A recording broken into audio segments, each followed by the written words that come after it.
नमस्कार वीरेंद्र कुमार राउत आसतु जाना आज गोटे खरा दिन समस्या विषय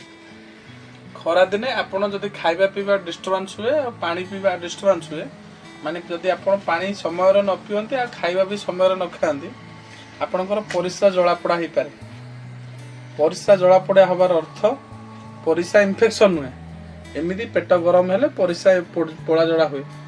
एमती लगे आप आज दिन सारा पानी पीना बहुत झाड़ बाहर जाए आप समय पानी पीना से गोटे भल सिरप आपको सजेस्ट करी जोटा हूँ आल्कासोल सिरप ब्रांडेड भल फ्लेवर सुगार फ्री जोटा कि डायबिटिक पेसेंट खाईपर समस्ते भी खाईपर आपड़ जदि बुलाबुली कर आज दिन सारा खाଇବା ठीक से खाई ना कि पानी ठीक से पी ना आपड़ परिस्राटा पोड़ा भाया लगुच किसी परिस्रा परीक्षा करने दरकार ना आप गोटे ग्लास ने ग्लास रे ठंडा पानी ने आल्कासोल सिरप रू 10 ml पकेबे तो खाली पेटे गोटे आइसक्रीम फ्लेवर हम गोटे आइसक्रीम फ्लेवर भाया पूरा हलदिया हलदिया पानी हो खाली पेटे गोटे ग्लास पानी पूरा 200 ml पानी पूरा पीदे सांगे सांगे आपको रिलीफ हम आउ जो आप परिस्रा हलदिया हो सांगे सांगे अध घंटा भर परिस्रा आप धड़ा हो आपको यहाँ डाइसाइडियम साइट्रेट यार कंपोजिशन हूँ डाइसाइडियम हाइड्रोजन साइट्रेट सिरप सबुठ भल सबुठ ब्रांडेड सिरप आजिकल बहुत प्रकार आसूची यूरिसॉल आसूची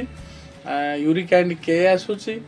क्लियर यूटीआई आसूची पोटासियम साइट्रेट आसूची बहुत प्रकार आसला किंतु आल्कासोल भाया काम कहीं करेंगे आल्कासोल भल सिरप आ भल काम करुच्ची यहाँ 100 ml पैक आस 200 ml पैक आसूची आप एमती जब पेट गरम रोचे आप 200 ml पैक नहीं आप भी खाईपर जार 100 ml पैक हूँ 140 टका 200 ml 200 केते टका पड़ुचे ये सिरपटा आपन जदि सिवियर यूरिन इन्फेक्शन होती जदि आप आल्कासोल खाइला परे आपनकर परिस्रा पोड़ा कमुनी गोटे दिन 2 दिन भितर कमुनी आप यूरिन टेस्ट करेंगे यूरिन कल्चर टेस्ट करेंगे यूरिन कल्चर टेस्ट कले यूरिन कल्चर आप जो आंटीबायोटिक सेंसिटिविटी हो नथिबो शरीर से आप आंटीबायोटिक खाइबे जेपरिक नाइट्रोफोरेंटन सेफोरोक्सिम सेफिजाइम ओफ्लोक्सासिन आपण बॉडी जार जे भलिया आंटीबायोटिक दरकार जोटा सेंसिटिविटी हो नथिबो से आपण से मेडिसिन आपण खाइबे जोटा रेजिस्टेंस हो नथिबो जोटा रेजिस्टेंस हो नथिबो आपन से रेजिस्टेंस गोटे बाहर सेंसिटिविटी गोटे बाहर जोटा रेजिस्टेंस हो नथिबो जो आंटीबायोटिक आपन से आंटीबायोटिक खाइले आपको रिलीफ मिलियो आउ यूरिन इन्फेक्शन टा बहुत स्त्री लोकंकर हुए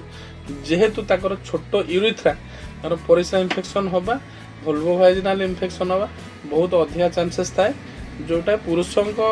तुलन में स्त्री मानक अधिक हो से हिसाब से जेहेतु आप जानवा दरकार आल्कासोल हठात आप परिस्रा जब पड़ुचे आप आल्कासोल सिरप गोटे दिन कि 2 दिन खाइबे जदि देखिए आपको रिलीफ मिलूनी पेट पीड़ा हो दरज हो आप यूरिन टेस्ट करेंगे नॉर्मल यूरिन गोटे रूटीन टेस्ट करेंगे रूटीन टेस्ट जब आप पसेल बाहरला पसेल जब बेसी बाहरला आप डॉक्टर देखे आंटीबायोटिक खाइबे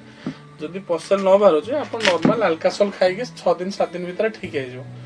हो मेन जदि आपंकर यूरिन माइक्रो रूटीन टेस्ट अपेक्षा कल्चर कले भल कल्चर आपंकर कौ आंटीबायोटिक खाइबे आपको जना पड़े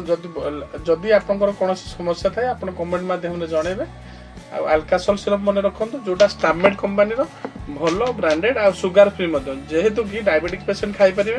पुरुष हो स्त्री हो समस्ते खाइबे किसी असुविधा ना यहाँ आप गोटे